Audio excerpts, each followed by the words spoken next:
diena visiems. Esu gydytojas urologas Darijus Kaudickas, profesorius. Mano urologinė patirtis apie 20 metų.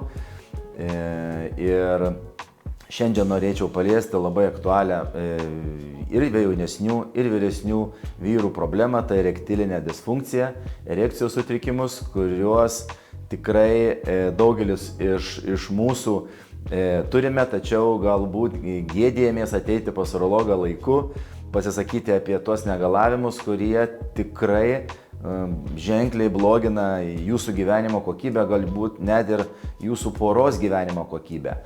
Todėl jaunesniems vyrams erektilinė disfunkcija galbūt retesnė, dažniausiai tai priklauso nuo hormoninių ypatumų, nuo, sakyčiau, kokių tai psichologinių faktorių, o vyresnio amžiaus vyrams, kuriuos vadinu virš 50 metų, dažniau problema būna jau organinė.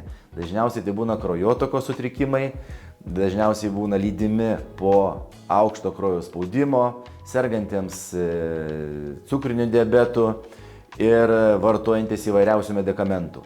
Todėl drįskite ateiti laiku pas gydytoją urologą, pasisakykite savo negalavimus ir tikrai rasiu galimybę jums padėti, kadangi gydymo taktika yra įvairi, skirtingai kiekvienas pacientas, tiek jaunas, tiek vyresnis, priima tą gydymą skirtingai, tačiau taikome ir medikamentinį gydymą, ir taikome gydymą ultramagnetinę fokusinę terapiją, lazerio terapiją, kuri gerina kraujotaką mažajam dubenyje, neintervencinis gydymo metodas, jis populiarus pasaulyje, taip kad turim visas galimybės jums padėti, tik raskite laiko savo sveikatai ir savo